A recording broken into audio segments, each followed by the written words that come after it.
जय हिंद दोस्तों, एक बार फिर से स्वागत है आप सभी का आपके अपने YouTube चैनल जीके क्यूज पर। और आज की क्लास रेलवे सुरक्षा बल 2024 के एग्जाम की जो भी मेरे भाई बहन तैयारी कर रहे हैं, आप सभी के लिए जीके जीएस के मोस्ट इम्पॉर्टेंट एमसीक्यू फॉर्मेट में क्वेश्चन होने वाले हैं। और मैं आपको बता दूं कि अगर आपने कांस्टेबल या सब इंस्पेक्टर किसी भी पोस्ट के लिए अप्लाई किया हो तो आज की क्लास आपके लिए वेरी वेरी मोस्ट इंपॉर्टेंट होगी। अब यहाँ पे चलते हैं, पहले तो एक बार नज़र करेंगे ये मेरे वो सभी भाई बहन हैं जो मुझे प्रॉपर कमेंट करते हैं। तो यहाँ पे देखो, रमनदीप कौर कह रहे हैं सर पीडीएफ फ्री डाउनलोड होगी। हाँ भाई, आप टेलीग्राम ज्वाइन कर लो, वहाँ से बिल्कुल फ्री पीडीएफ मिलेगी। टेलीग्राम अगर नहीं ज्वाइन कर पा रहे तो कमेंट बॉक्स में बोल दो, मैं टेलीग्राम का लिंक शेयर कर दूंगा, आप जाके ज्वाइन कर लेना, ठीक है ना। और सभी लोग कर लो क्योंकि वहाँ पे ना आपको 50 पीडीएफ मिल जाएंगी, 50 क्वेश्चनों की। सोचो, आपको बिल्कुल फ्री मिल रही है, कोई पैसा नहीं पड़ रहा। यहाँ पे देखो इट्स मीटू हैं, स्टिकर भेज रहे हैं। और यहाँ पे अपना खंडवा चेतन भैया थैंक यू सर बोल रहे हैं। और यहाँ पे नीरज कुमार किसी का आंसर कर रहे हैं, उत्तराखंड। और यहाँ पे कुंदन भैया हैं, वेरी नाइस बोल रहे हैं। पीयूष हैं, लाइव नहीं होगी क्या आज सर? भाई लाइव क्लास नहीं हो पाती है। और यहाँ पे देखो उमेश भैया हैं, अजरुद्दीन हैं, पीयूष हैं, संदीप हैं और योगेश भैया हैं। और यहाँ पे अभिराज हैं, अजरुद्दीन हैं, वर्मा जी हैं, अंकित गुजर हैं और आर्यन कुमार हैं भाई। और रोशनी चौहान किसी का नाइचर बोल रही हैं। और सृष्टि जय हिंद सर। और यहाँ पे हिमांशु पटेल गुड मॉर्निंग भाई, गुड मॉर्निंग। और जयराम सिंह कह रहे हैं nice class, what mock test क्यों नहीं लिया आज आपने? तो भाई हो सकता है, हाँ ये मैंने लाइव क्लास किया था, मुझे याद आ गया विटामिन्स का। और रुस्तम कुमार कह रहे हैं सर आप बहुत अच्छा पढ़ाते हो भाई, धन्यवाद। सीमा कुमारी। और यहाँ पे रामचरण।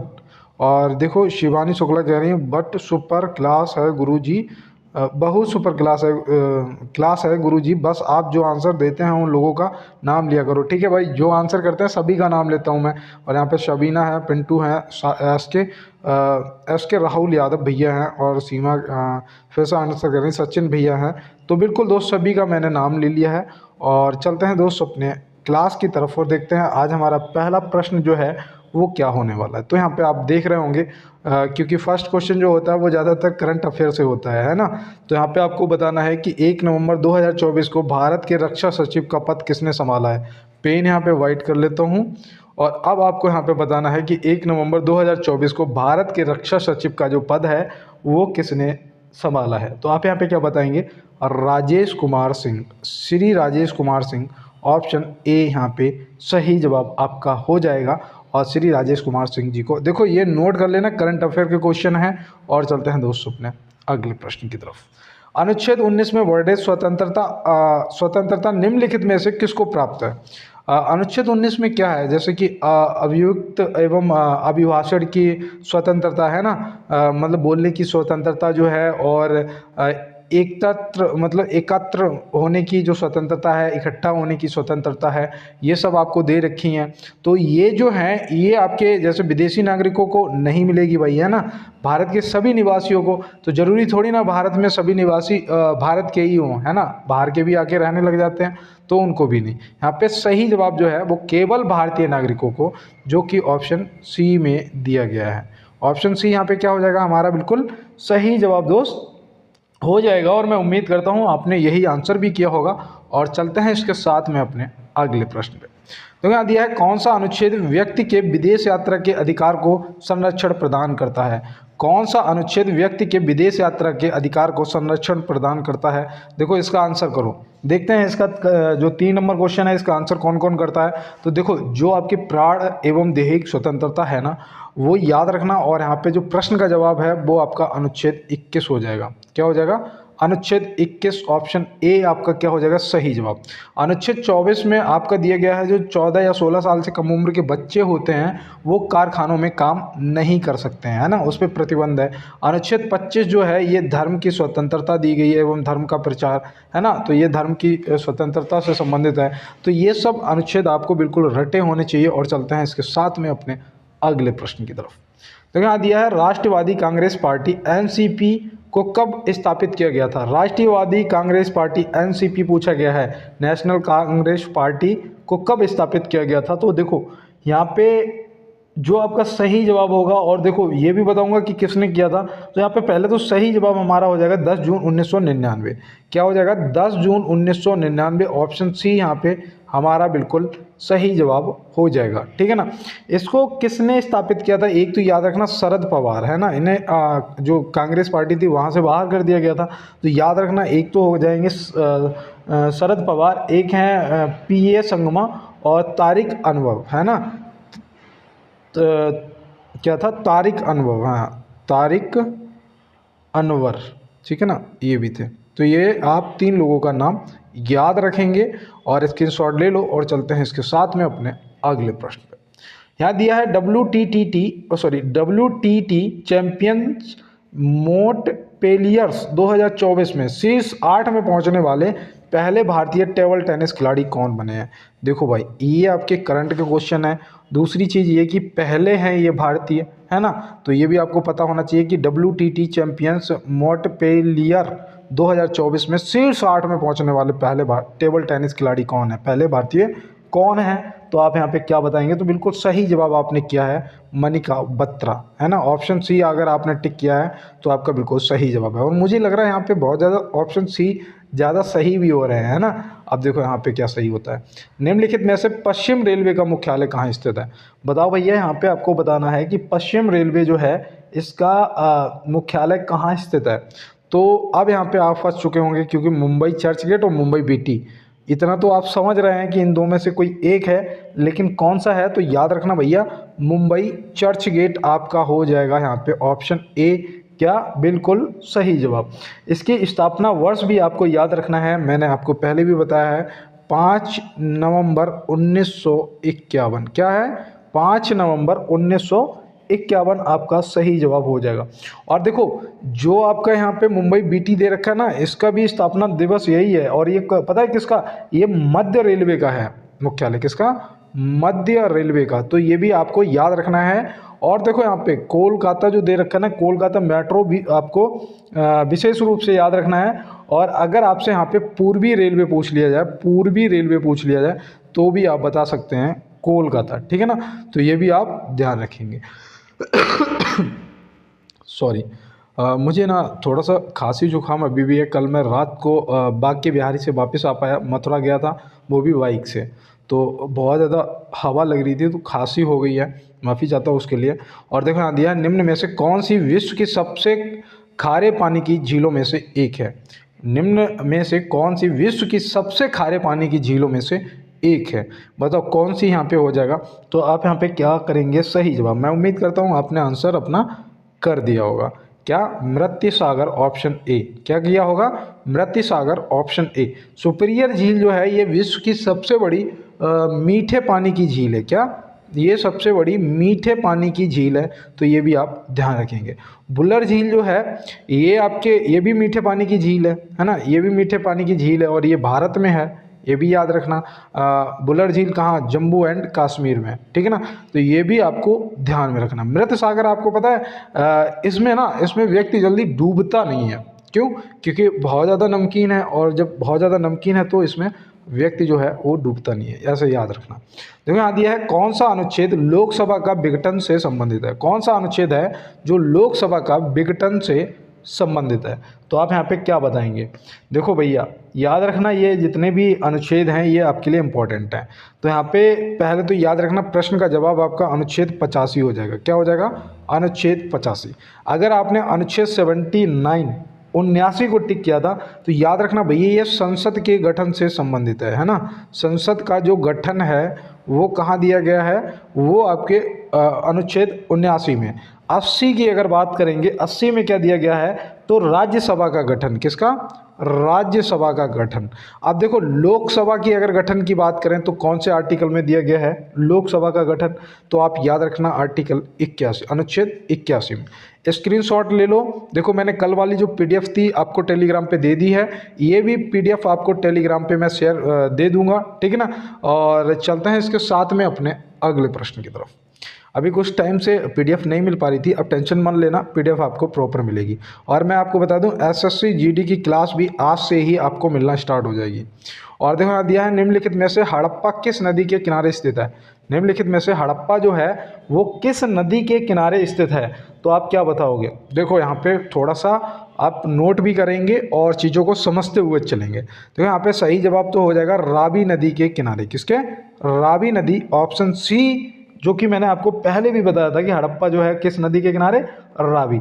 अब इसके अगर उत्खननकर्ता या खोजकर्ता की बात करेंगे तो वो कौन थे और कब किया था? तो याद रखना भैया, वो थे दयाराम साहनी, है ना, दयाराम साहनी जी। इन्होंने इसकी खोज जो है वो कब करी थी? 1921 में करी थी। ठीक है ना, यहाँ तक याद रहेगा ना। सिंधु नदी के किनारे बताओ, सिंधु नदी के किनारे। तो सिंधु नदी की अगर बात करें तो भैया मोहनजोदाड़ो स्थित है ना, पाकिस्तान में मोहनजोदाड़ो। ये उस दिन भी बताया था मैंने कि पाक में। और दूसरा ये भी याद रखना कि मृतकों का टीला भी बोला जाता है ना, मृतकों का टीला भी बोला जाता है। और भोगवा नदी के किनारे वो था आपका क्या कहते हैं, लोथल, है ना। क्या था? लोथल। देखो लोथल, इसके खोजकर्ता कौन है? तो मैंने कल ही आपको बताया था रंगनाथ स्वामी, है ना। रंगनाथ स्वामी नहीं था, राव था, माफ़ी चाहते हैं, रंगनाथ राव जी। तो ये भी याद रखेंगे। तो स्क्रीनशॉट ले लो इसका और चलते हैं इसके साथ में अपने अगले प्रश्न की तरफ। देखो यहाँ दिया है 2026 राष्ट्रमंडल खेल किस देश में आयोजित किए जाएंगे? 2026 के जो राष्ट्रमंडल खेल होंगे वो किस देश में आयोजित किए जाएंगे? तो आप यहाँ पे क्या बताएंगे? तो देखो ये आपके जो आने वाले पेपर में बहुत ज़्यादा पूछे जाने की संभावना भी है इस प्रश्न का। तो याद रखना भैया, स्कॉटलैंड हो जाएगा। क्या हो जाएगा? Scotland, option C. स्कॉटलैंड में याद रखना ग्लासगो।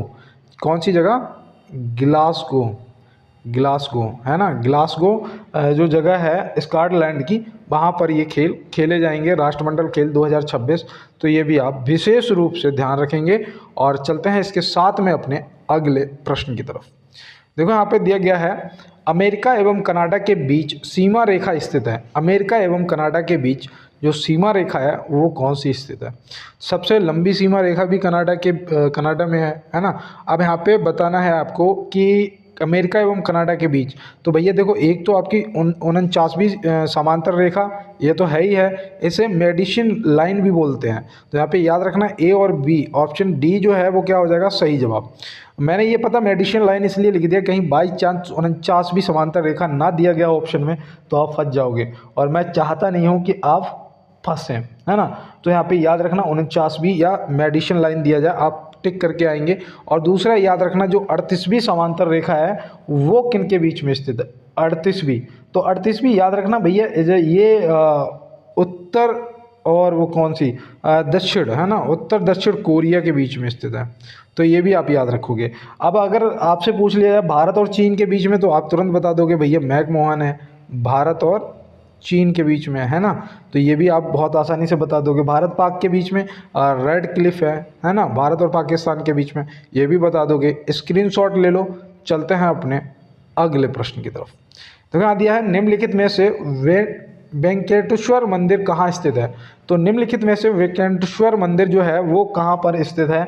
आप क्या बताएंगे? देखो ये है तिरुपति में। अब तिरुपति जो है ये कहाँ पर पड़ता है? तो भैया देखो यहाँ पे पुरी दिया है, मध्य प्रदेश दिया है, उड़ीसा दिया है। लेकिन मैं यहाँ पे आपको सही जवाब बताऊँ कि मध्य प्रदेश तो होगा नहीं, उड़ीसा भी होगा नहीं, है ना, उड़ीसा भी नहीं होगा। तो यहाँ पे आपका सही जवाब इनमें से कोई नहीं, क्योंकि ये जो है ना ये तिरुपति में स्थित है। तिरुपति में स्थित है ना, जो कि ये आंध्र प्रदेश में, कहाँ पर?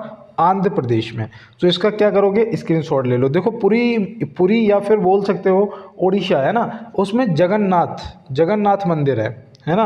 और देखो यहाँ पे मध्य प्रदेश के वो क्या बोलते हैं, छतरपुर में कौन सा है बताओ? छतरपुर मध्य प्रदेश में, तो वो है आपके खजुराहो। कौन सा? खजुराहो। तो ये भी आप ध्यान रखेंगे। स्क्रीनशॉट ले लो। चलते हैं अपने अगले प्रश्न की तरफ। देखो यहाँ दिया है राज्य के नीति निर्देशक सिद्धांत किस देश के संविधान से लिया गया है? राज्य के नीति निर्देशक सिद्धांत किस देश के संविधान से लिया गया है? वेरी वेरी मोस्ट इम्पोर्टेंट, आपको इसका जवाब करना है। अगर नहीं पता है तो आराम से सुनना है, ठीक है ना। तो याद रखना भैया आयरलैंड के संविधान से लिया गया है। किसके? आयरलैंड के संविधान से लिया गया है। तो ये भी आप ध्यान रखेंगे। दूसरा याद रखना है यहाँ पे कनाडा पूछा है ना, कनाडा में कनाडा के वो लिया गया था संघात्मक व्यवस्था। कौन सा? संघात्मक व्यवस्था लिया गया था, ये भी आप याद रखेंगे। दक्षिण अफ्रीका से तो बहुत रटा पड़ा होगा संविधान संशोधन की प्रक्रिया, है ना, संशोधन की प्रक्रिया ली गई थी जिसे आर्टिकल 368 में मिलता है, तो ये भी आप याद रखेंगे। स्क्रीनशॉट ले लो और चलते हैं इसके साथ में अपने अगले प्रश्न की तरफ। यहाँ दिया है प्रधानमंत्री रोजगार योजना कार्यक्रम की शुरुआत कब की गई थी? प्रधानमंत्री रोजगार योजना कार्यक्रम की जो शुरुआत है वो कब की गई थी? तो आप यहाँ पे क्या बताएंगे मेरे भाई? बिल्कुल आप जो सोच रहे हो ना वही आपका सही जवाब है। क्या? 2 अक्टूबर 1993 के 2 अक्टूबर 1993 ऑप्शन सी यहाँ पे हमारा बिल्कुल दोस्त हो जाएगा राइट आंसर। अब यहाँ पे 2 फरवरी 2006 दे रखा है, इसमें हुआ था वो जो नरेगा था ना, नरेगा उसे उसकी शुरुआत हुई थी नरेगा की, है ना, मनरेगा बोलते हो मनरेगा, तो याद रखना मनरेगा की जो शुरुआत है 2 फरवरी 2006 को हुई थी, तो ऐसे आप ध्यान रखेंगे। इसका नाम बदल दिया गया था 3 साल बाद, तो नरेगा से मनरेगा कर दिया गया था। अब देखो यहाँ पे दिया है अक्टूबर 2024 में दूसरे कार्यकाल के लिए हरियाणा के मुख्यमंत्री के रूप में किसने शपथ ली है? देखो ये हमारे करंट के क्वेश्चन है और ये हमें पता भी होना चाहिए कि अक्टूबर की बात है कि अक्टूबर 2024 में दूसरे कार्यकाल के लिए हरियाणा के मुख्यमंत्री के रूप में किसने शपथ ली है? तो पहले तो मनोहर लाल खट्टर हुआ करते थे, है ना। अब यहाँ पे याद रखना नायब सिंह सैनी हो गए हैं। कौन? नायब सिंह सैनी ने दूसरे कार्यकाल के लिए शपथ ली है, ये आप याद रखेंगे, ठीक है ना दोस्त। और यहाँ पे एक चीज़ याद रखना, हरियाणा में कितनी सीटें थी? तो टोटल शायद 90 सीट थी, जिसमें से 48 अकेले बीजेपी को मिली थी, है ना, तो ऐसे आप याद रखना। और दूसरा यहाँ पे याद रखना जो अब्दुल्ला दे रखा है, ये जम्मू एंड कश्मीर के वो मुख्यमंत्री बने। किसके? जम्मू कश्मीर के मुख्यमंत्री, तो ऐसे भी आप ध्यान में रखेंगे। तो बिल्कुल दोस्तों चलते हैं इसके साथ में अपने अगले प्रश्न पे। निम्नलिखित में से अरस्तु के गुरु का नाम क्या था? निम्नलिखित में से अरस्तु के गुरु का नाम पूछा गया है। देखो भाई मुझे पता है यहाँ पे आप बिल्कुल राइट आंसर करेंगे, प्लेटो। प्लेटो यहाँ पे आपका ऑप्शन ए जो है वो क्या हो जाएगा? बिल्कुल सही जवाब हो जाएगा। और मैं बताऊँ देखो सिकंदर के जो गुरु थे वो थे अरस्तु। सिकंदर के गुरु कौन थे? अरस्तु। चाणक्य जो थे ये चंद्रगुप्त मौर्य के गुरु थे। किसके? चंद्रगुप्त मौर्य के गुरु थे। इन्होंने एक पुस्तक भी लिखी थी अर्थशास्त्र। कौन सी? अर्थशास्त्र। तो वो भी आपको विशेष रूप से ध्यान रखना है। स्क्रीनशॉट ले लो प्रश्न का और चलते हैं अपने अगले प्रश्न की तरफ। यहाँ दिया है निम्नलिखित में से मध्य रेलवे का स्थापना वर्ष क्या है? आप इसका आंसर करिए। देखो 17वां क्वेश्चन, 1 मिनट के लिए रुकूंगा और मैं जैसा कि हर बार कहता हूँ कि हो सकता है मेरी जबान पे माँ सरस्वती विराजमान हो। जो भी मेरे भाई बहन मेरी आवाज़ को सुन रहे हैं, इस बार आपको 100% सफलता मिलेगी। आप किसी भी पेपर की किसी भी फील्ड की तैयारी कर रहे हैं, आपको 100% सफलता मिलेगी। और आप भी देखो मैं आपको बताऊं, थोड़ा सा आप लोगों का सपोर्ट कम लगा तो मेरा भी मनोबल डाउन हुआ। आपने देखा होगा बीच में क्लास जो थी बहुत कम आने लगी, उसका यही रीज़न था कि यार आप लोग ना, जो मेरे पुराने दोस्त हैं वो तो सब लाइक करते हैं, एक बार मेरे नए वाले दोस्त अगर अपना सपोर्ट दिखा देना, मैं आपको सही बता रहा हूँ दोस्त 2 क्लास देने लग जाऊँगा। और साथ में थोड़ा सा आप शेयर करना है अपने दोस्तों के साथ में, ठीक है ना। क्लास को शेयर कर देना आप किसी भी ग्रुप में, या फिर आप अपने व्हाट्सएप पे स्टेटस लगा देना। थोड़ा सा दोस्त क्लास को शेयर करना है दोस्तों के साथ में, और चैनल को सब्सक्राइब कर लेना, बेल आइकन को ध्यान से दबा लेना, क्योंकि शाम 6 बजे तक आपको क्लास मिल जाया करेगी, ठीक है ना दोस्त। तो बिल्कुल अब चलते हैं बिना रुके अपने प्रश्नों की तरफ। और देखो यहाँ पे दिया है कि मध्य रेलवे का स्थापना वर्ष क्या है? तो मध्य रेलवे का जो स्थापना वर्ष है ना वो है 5 नवंबर 1951, जो कि ऑप्शन ए में दिया गया है ना। अभी मैंने आपको बताया था शायद दूसरा या तीसरा ही क्वेश्चन था, ठीक है ना। तो यहाँ पे याद रखना। और इसके अगर मुख्यालय की बात करें, तो क्या है? मुंबई बीटी, है ना, मुंबई बीटी। तो ये भी आप ध्यान रखेंगे दोस्त, हो सकता है पेपर के अंदर पूछ लिया जाए। और जो पश्चिमी रेलवे का था मुंबई चर्च गेट, अभी मैंने बताया था ना पश्चिमी रेलवे का मुख्यालय मुंबई चर्च गेट, उसकी भी स्थापना 1951 में हुई थी, है ना। तो ये भी आपको विशेष रूप से ध्यान रखना है दोस्त। और पूर्व रेलवे का मैंने बताया था आपको कोलकाता, उसका स्थापना वर्ष जो था वो क्या था? आपने कमेंट बॉक्स में बताया है तो ठीक है, नहीं तो आप क्या करेंगे, नहीं तो आप नोट करेंगे 1952 है ना। 1952 में किसका हुआ था? जो पूर्व रेलवे है कोलकाता उसका। और देखो यहाँ पे 1952 में ही उसका भी स्थापना हुआ था, उत्तर रेलवे का। किसका? उत्तर रेलवे का, जो कि जिसका मुख्यालय कहाँ है? नई दिल्ली में। कहाँ पर? नई दिल्ली में। तो ये भी आप ध्यान रखेंगे। तो प्रश्न का दोस्त स्क्रीनशॉट लेना है और चलते हैं अपने अगले प्रश्न की तरफ। देखो यहाँ दिया है, निम्नलिखित में से गुलाम वंश की स्थापना कब हुई थी? तो गुलाम वंश की जो स्थापना है वो कब हुई थी और किसने की थी? तो यहाँ पे आपको बताना है। आप इसका फटाफट जवाब करिएगा दोस्त। तो मैं उम्मीद करता हूँ कि आपने जवाब कर दिया होगा। कब हुई थी दोस्त? 1206 में हुई थी। ठीक है ना। किसने की थी? तो याद रखना, कुतुबुद्दीन ऐबक ने करी थी। किसने? कुतुबुद्दीन ऐबक ने गुलाम वंश की स्थापना करी थी, जो मोहम्मद गौरी था उसकी मृत्यु के बाद। ठीक है ना। और 1191 और 1192 में एक युद्ध हुआ था, जो कि बहुत ज़्यादा जाना जाता है। कौन सा? तराइन का युद्ध, है ना। तराइन का युद्ध और मोहम्मद गौरी और पृथ्वीराज चौहान के बीच में हुआ था। तो ये भी आप ध्यान रखेंगे दोस्त। अगर यहाँ पे आपको मैं बताऊं कि अगर प्रश्न देखो मेरे दिमाग में आया कि जो इबन बतूता है ना, वो भारत कब आया था, ये प्रश्न पूछ लिया जाता है कि इबन बतूता भारत कब आया था। तो ये भी याद रखना 1333 में आया था, है ना। और एक और याद रखना 1336 याद रखना, विजयनगर साम्राज्य की स्थापना हुई थी। क्या हुआ था? विजयनगर साम्राज्य की स्थापना हुई थी, जो कि किसने करी थी? हरिहर और बुक्का ने। किसने? हरिहर और बुक्का ने करी थी। तो ये भी आप विशेष रूप से ध्यान रखेंगे। और चलते हैं दोस्त अपने अगले प्रश्न पे। देखो यहाँ पे मेरे भाई दिया है, निम्न में से खाद्य श्रृंखला में प्राथमिक व द्वितीय उपभोक्ता कौन है? देखो, प्राथमिक उपभोक्ता क्या होता है, द्वितीय उपभोक्ता क्या होता है, पहले तो ये चीज आपके लिए समझना इंपॉर्टेंट है। प्राथमिक उपभोक्ता होता है जो कि शाकाहारी होता है। क्या होता है? शाकाहारी होता है। और द्वितीय उपभोक्ता वो होता है जो मांसाहारी भी होता है ना। तो देखो, ऐसा कौन सा इनमें से आपको दिख रहा है जो शाकाहारी भी हो और मांसाहारी भी हो? तो देखो, शेर तो भैया मांसाहारी है, खरगोश शाकाहारी है। तो यहाँ पे याद रखना, मानव जो है वो शाकाहारी भी है और मांसाहारी भी है। तो यहाँ पे ऑप्शन ए जो है हमारा क्या हो जाएगा? बिल्कुल राइट आंसर हो जाएगा। और चलते हैं इसके साथ में दोस्त अपने अगले प्रश्न की तरफ।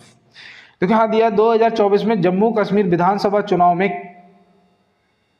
यहाँ पे होना चाहिए था, किस गठबंधन ने जीत हासिल की है? तो किस गठबंधन ने जीत हासिल की है बताओ? 2024 में जो अभी मैंने आपको बताया था कि वहाँ के सीएम कौन बने थे, अभी बताया था ना। तो यहाँ पे आपको बताना है कि कौन से गठबंधन ने जीत हासिल की। तो याद रखना, नेशनल कॉन्फ्रेंस और कांग्रेस पार्टी। ऑप्शन बी यहाँ पे क्या हो जाएगा दोस्त? हमारा बिल्कुल राइट आंसर हो जाएगा। ठीक है। और चलते हैं दोस्तों इसके साथ में अपने अगले प्रश्न की तरफ। निम्न में से मांसपेशियों की कुल संख्या कितनी है? निम्न में से मांसपेशियों की कुल संख्या पूछी है, तो आप क्या बताएंगे? देखो यहाँ पे याद रखना बेटा, कभी भी ना 206 को टिक मत करना, ये हड्डियों की संख्या होती है ना। और देखो यहाँ पे मांसपेशी जो है वो 639 होती है। कितनी?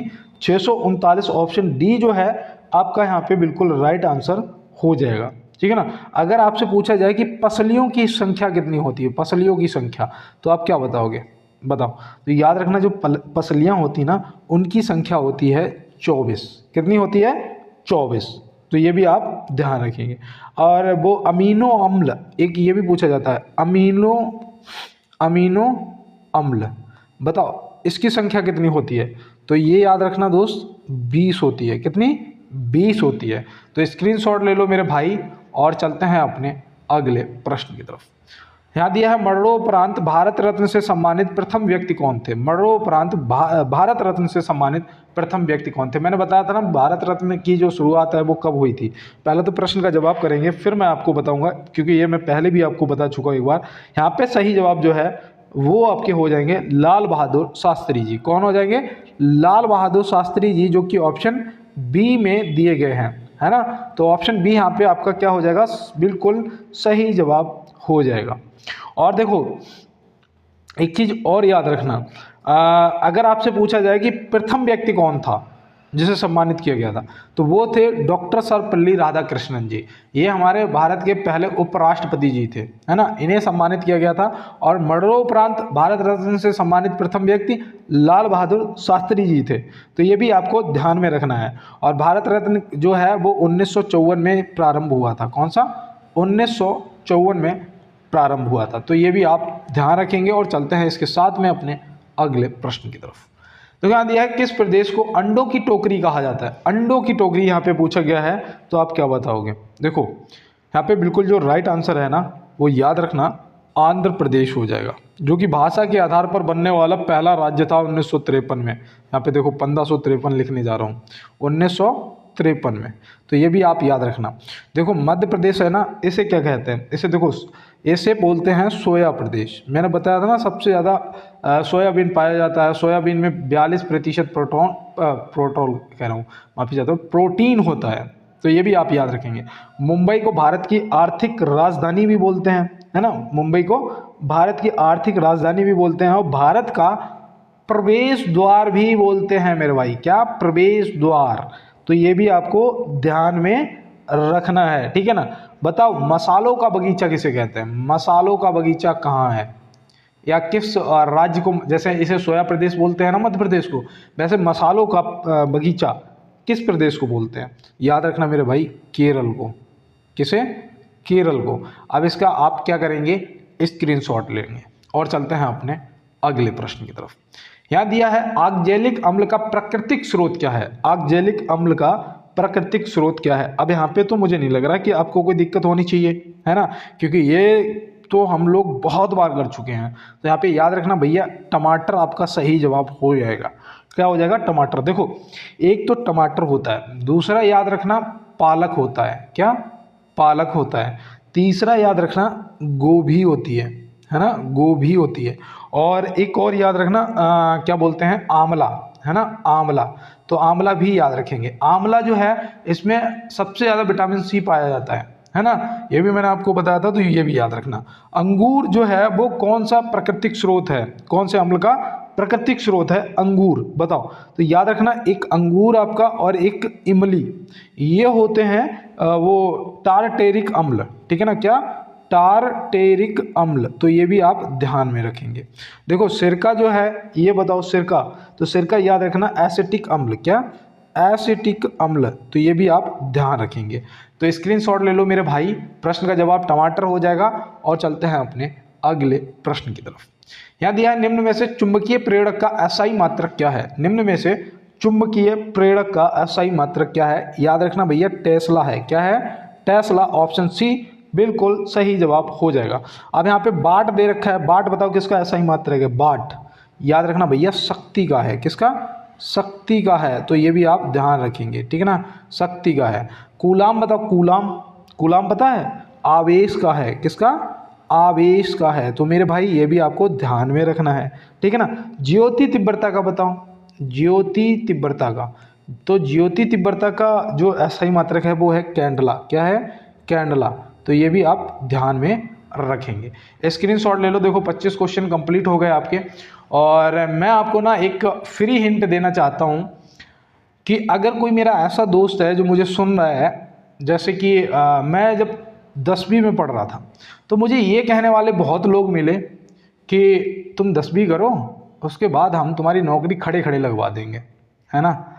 हंसना मत, देखो ऐसा होता है, ठीक है। फिर मैंने जब 10वीं कर लिया तो मैंने कहा चाचा 10वीं हो गई, कोई बात नहीं, 10वीं अब 10वीं की वैल्यू क्या रहेगी, ऐसा बोलते हैं। फिर कहते हैं 12वीं कर लो, 12वीं भी कर लिया। जब 12वीं हो गई तो मैंने कहा चाचा हो गई 12वीं, अब ऐसा करो आप फॉर्म अप्लाई करो। कर दिया चाचा, तो बढ़िया से पढ़ाई करो, सिलेक्शन हो जाएगा, है ना। तो दोस्त इस धोखे में नहीं रहना है। और दूसरा याद रखना, किसी दलाल को पैसा नहीं देना है। आप अगर ये मानते हैं कि आपको जॉब मिल सकती है, आप वर्दी लेने के लायक हैं, तो आपको उसके लिए करनी पड़ेगी मेहनत। और जब आप मेहनत करेंगे तो फिर कोई भी आपको वर्दी लेने से या हासिल करने से नहीं रोक सकता है। ये मैं आपको वो एक्सपीरियंस बताता हूँ जो मैंने खुद पे अप्लाई किया है। बस मैंने क्या किया, मैं इन गलतियों में फंसा रहा दोस्त, इसलिए आज भटक रहा हूँ। अगर मैं इस पे मेहनत पे ध्यान देता ना, तो शायद आज मैं भी वर्दी पहने होता, है ना। और जब आज मैंने ध्यान दिया तो आज आप मुझे सुन रहे हैं, ये बदलाव है। तो इसीलिए कहते हैं जीवन में कभी किसी पर निर्भर मत रहो, स्वयं अपना काम स्वयं करो, ठीक है ना। अपना काम स्वयं करो, मेहनत करो। और दोस्त सफलता या सफल होने से आपको कोई नहीं रोक सकता है। कहते हैं ना कि बन के फानू जिसकी हिफाजत हवा करे, वो समा क्या बुझे जिसे रोशन खुदा करे। ठीक है ना दोस्त। तो बिल्कुल मेहनत करोगे और मैं अपनी सच्ची आत्मा से ये आपको आशीर्वाद देता हूँ कि आप सब सफल होंगे। और देखो यहाँ पे प्रश्न दिया गया है, नई दिल्ली में आयोजित रन फॉर यूनिटी को हरी झंडी दिखाकर किसने रवाना किया। ये देखो आपके करंट का क्वेश्चन है मेरे भाई, और इसे बहुत ही अच्छे से समझना है आपको। किसने किया रन फॉर यूनिटी को हरी झंडी दिखाकर रवाना? वो हैं हमारे अमित शाह जी। अमित शाह जी, ऑप्शन बी यहाँ पे क्या हो जाएगा हमारा बिल्कुल सही जवाब दोस्त हो जाएगा। और चलते हैं इसके साथ में अपने अगले प्रश्न की तरफ। यहाँ दिया गया है किस लिए एनीमोमीटर का प्रयोग किया जाता है। जो एनीमोमीटर है ना उसका प्रयोग क्या है, बस ये बताना है। तो यहाँ पे पूछ लिया कि किस लिए एनीमोमीटर का प्रयोग किया जाता है, तो आप क्या बताएंगे। तो देखो दोस्त, हवा की शक्ति तथा गति की माप करने के लिए। तो हवा की गति को मापने के लिए यहाँ पे ऑप्शन दिया है ना, हवा की शक्ति और गति के मापन के लिए किया जाता है। और वायु की आर्द्रता को मापने के लिए यहाँ पे ऑप्शन बी में दिया है वायु की आर्द्रता। कुछ दोस्तों ने इसे भी टिक किया होगा, लेकिन मैं बता दूं वायु की आर्द्रता को मापने के लिए हाइग्रोमीटर का उपयोग किया जाता है। किसका? हाइग्रोमीटर का उपयोग किया जाता है। और देखो वायु दाब को मापने के लिए याद रखना बैरोमीटर का प्रयोग किया जाता है। किसका? बैरोमीटर का। ये भी आपको याद रखना है, ठीक है ना। आर्द्रता को मापने के लिए हाइग्रोमीटर, और गति को मापने के लिए एनीमोमीटर, और वायु दाब को मापने के लिए बैरोमीटर। तो यहाँ पे ये चीज़ें भी आपको विशेष रूप से ध्यान में रखना है। और चलते हैं इसके साथ में अपने अगले प्रश्न पे। रासायनिक ऊर्जा को विद्युत ऊर्जा में परिवर्तित करने वाला उपकरण का नाम क्या है। तो परिवर्तित करने वाले उपकरण का नाम पूछा है क्या? रासायनिक ऊर्जा को विद्युत ऊर्जा में। तो रासायनिक ऊर्जा को विद्युत ऊर्जा में भैया बैटरी बदलती है। तो यहाँ पे हम बता सकते हैं विद्युत सेल या बैटरी, विद्युत सेल या फिर बैटरी। ऑप्शन ए हमारा सही। देखो बैटरी में एसिड होता है ना, ऐसे याद रखना, एसिड होता है ना, तो रासायनिक ऊर्जा को विद्युत ऊर्जा में कौन बदल देगा? बैटरी। और देखो विद्युत बल्ब को अगर आपने टिक किया है ना, तो याद रखना विद्युत बल्ब जो है वो विद्युत को प्रकाश एवं ऊष्मा ऊर्जा में बदलता है। ठीक है ना, किसमें?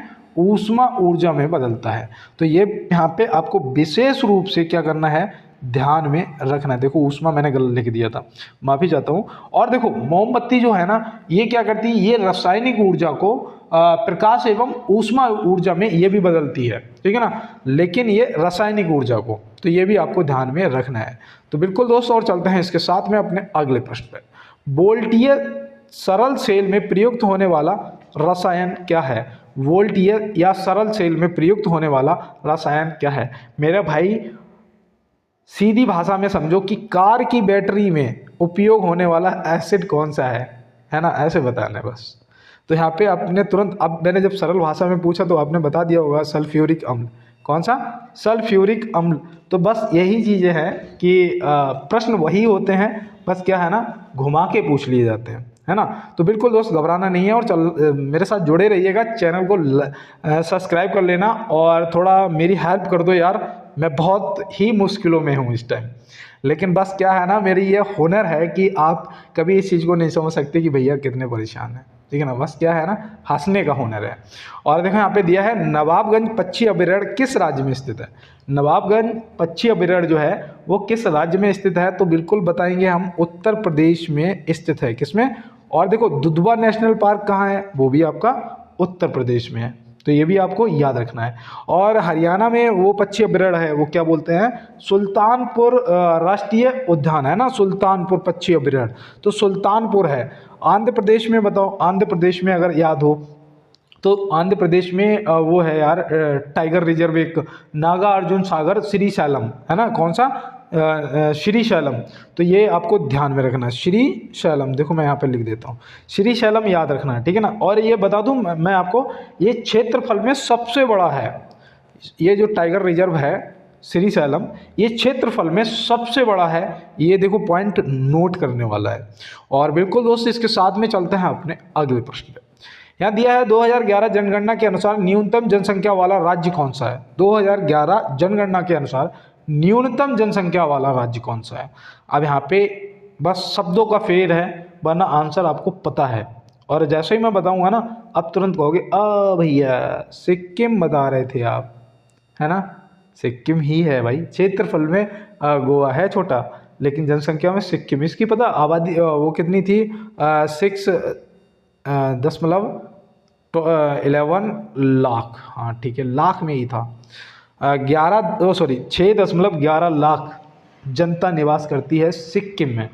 और सबसे ज़्यादा जनसंख्या जो है वो है हमारे अपने उत्तर प्रदेश में, है ना। उत्तर प्रदेश में सबसे ज़्यादा जनसंख्या है 19.98 करोड़, हाँ 19.98 करोड़, या फिर अब तो ऐसे भी बोल सकते हो 19 की जगह 20 कर दो, 20 करोड़, है ना, ये भी पार होगी, ठीक है ना। तो ये भी आपको ध्यान में रखना है।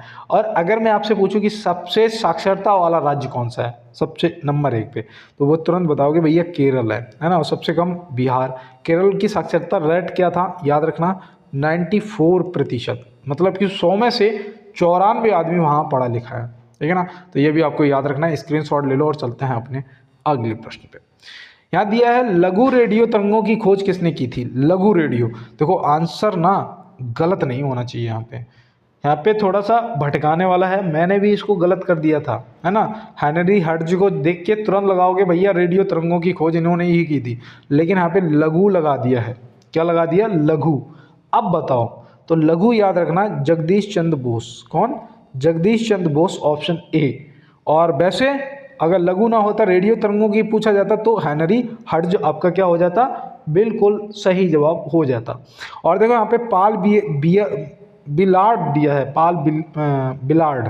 तो बिलार्ड जी ने याद रखना इन्होंने की थी गामा किरणों की खोज। किसकी, गामा किरणों की खोज की थी सन 1900 में, है ना। तो ये भी आपको ध्यान रखना है, ठीक है ना। तो मैं उम्मीद करता हूँ यहाँ पे मैंने जो भी बताया आपने नोट किया होगा। और अच्छा बताओ, चलो एक्स करोड़ों की खोज किसने की, एक्स करोड़ों की खोज किसने की थी, बताओ।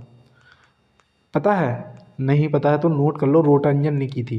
किसने, रोटंजन ने की थी, है ना। बिल्कुल स्क्रीनशॉट ले लो, चलते हैं। और देखो पीडीएफ तो मैं आपको दे ही दूंगा, ठीक है ना, इसकी भी पीडीएफ दे दूंगा। तो यहाँ दिया है देश के पहले राइट्स विलेज का उद्घाटन किस राज्य में किया गया है। कौन सा, राइट्स विलेज। करंट का क्वेश्चन है मेरे भाई, करंट का क्वेश्चन। बताओ वो राज्य कौन सा है जिसमें राइट्स विलेज का उद्घाटन किया गया है। भैया वो है उत्तराखंड। कौन, उत्तराखंड, यूके आपका ऑप्शन बी बिल्कुल राइट आंसर होगा। बस चलते हैं इसके साथ में अपने अगले प्रश्न पे। निम्न में से थोरियम का अयस्क क्या है। थोरियम का जो अयस्क है वो क्या है, याद रखना मोनोजाइट है। मोनोजाइट, ऑप्शन बी आपका सही जवाब हो जाएगा। देखो ये प्रश्न ना इंपॉर्टेंट, मैं इधर बनाता हूँ इस पे हैशटैग, क्योंकि मुझे पता है यहाँ से कुछ ना कुछ पूछा जाएगा। देखो शनिवार जो है ना बोल सकते हैं मरकरी या फिर पारा, है ना, पारा। तो इस मरकरी का जो अयस्क है वो है शनिवार, ठीक है ना, ये भी आप याद रखना। बॉक्साइट बताओ किसका है, याद रखना एल्यूमिनियम का है। किसका, एल्यूमिनियम का है। तो ये भी आप ध्यान रखेंगे। और चलते हैं इसके साथ में अपने अगले प्रश्न पे। यह दिया है व्यावसायिक उपयोग में सर्वाधिक लोकप्रिय कोयला कौन सा है, मतलब जो इंडस्ट्रियल यूज के लिए सबसे लोकप्रिय कोयला कौन सा है। तो याद रखना भैया यहाँ पे आपको तुरंत बताना है कि वो आपका हो जाएगा बिटुमिनस। बिटुमिनस ऑप्शन सी, है ना। लिग्नाइट या एंथ्रोसाइड मत कर देना, लिग्नाइट और एंथ्रोसाइड नहीं करना है। बिटुमिनस जो कोयला है ये सबसे लोकप्रिय कोयला है व्यावसायिक क्षेत्र में। तो बिल्कुल आप याद रखेंगे और स्क्रीनशॉट लेना है। चलते हैं अपने अगले प्रश्न पे। यहाँ दिया है आयनिक यौगिक MgCl2 का रासायनिक नाम क्या है। यहाँ पे देखो फार्मूला दे दिया, MgCl2 का रासायनिक नाम यहाँ पे पूछा गया है कि क्या है। सोडियम बाइकार्बोनेट, मैग्नीशियम क्लोराइड या मैग्नीशियम कार्बोनेट। तो यहाँ पे भाई मेरे आप अगर सही जवाब कर रहे हैं तो आपने मैग्नीशियम क्लोराइड को ही टिक किया होगा, है ना। किसे, ऑप्शन बी को ही टिक किया होगा, जो कि आपका बिल्कुल राइट आंसर हो गया है। और चलते हैं इसके साथ में अपने अगले प्रश्न पर। भारतीय संविधान के किस भाग में कल्याणकारी राज्य का विचार है।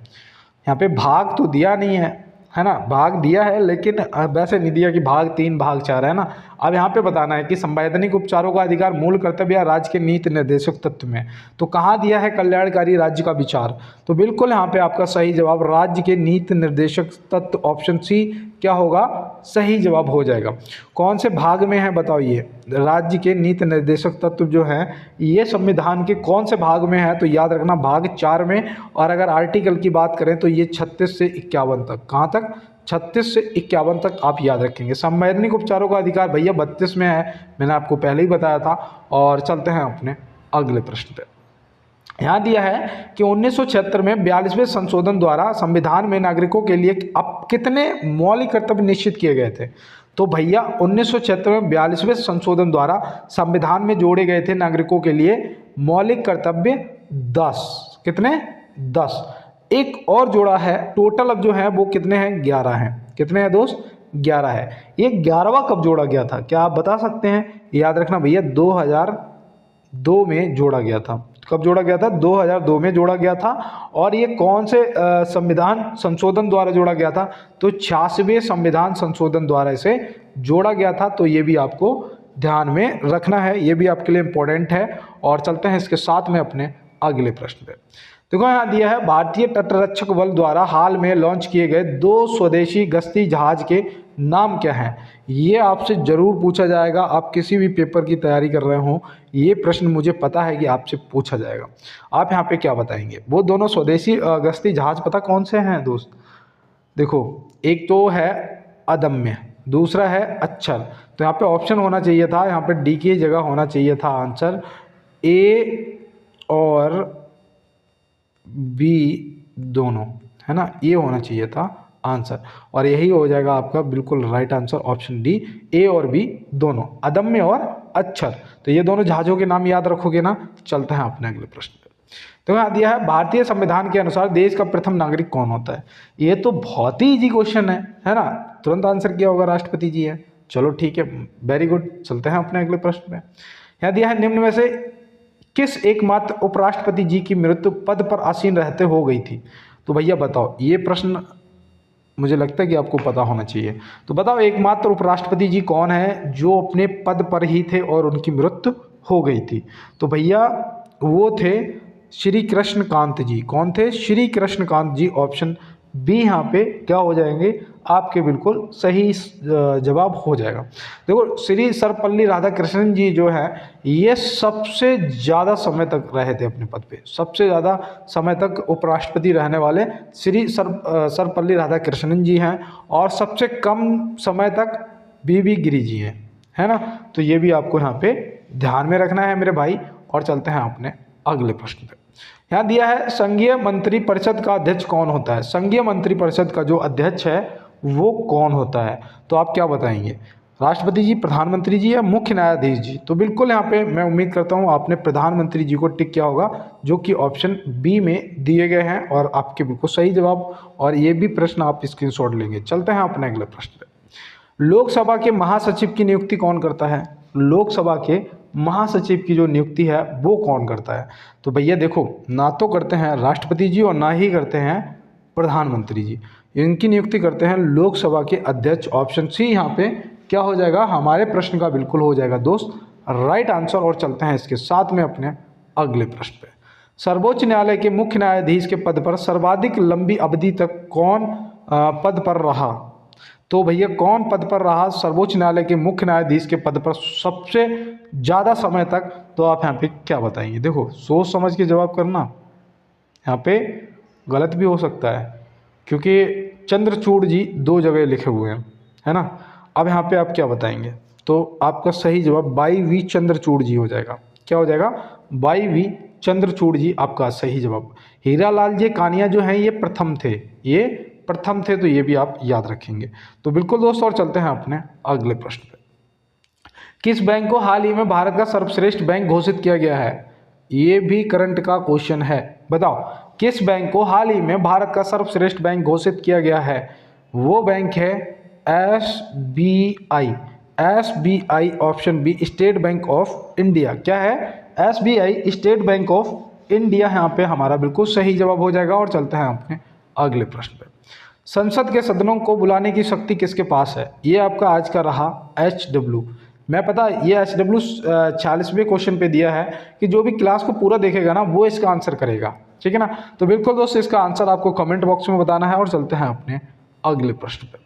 यहाँ दिया है, भारत में गेहूं का सर्वाधिक उत्पादन करने वाला राज्य है। भारत में गेहूं का सर्वाधिक उत्पादन करने वाला राज्य कौन सा है। तो बिल्कुल दोस्त याद रखना, यहाँ पे उत्तर प्रदेश क्या होगा हमारा बिल्कुल सही जवाब हो जाएगा और बिल्कुल यहाँ पे आपको टिक कर देना है। और चलते हैं इसके साथ में अपने अगले प्रश्न की तरफ। मेक इन इंडिया कार्यक्रम का लोगो क्या है। देखो very very most important question, answer करिएगा। तब तक मैं आपसे सिर्फ इतना कहना चाहूँगा, जैसा कि मैं रोज़ कहता हूँ कि ना थके हैं पैर मेरे और ना ही हिम्मत हारी है, मैंने देखे हैं कई दौर और आज भी सफ़र जारी है। दोस्त वो कभी नहीं हार सकता है जिसके अंदर संघर्ष करने की क्षमता है और जिसके अंदर इच्छा शक्ति है कुछ कर गुजरने की।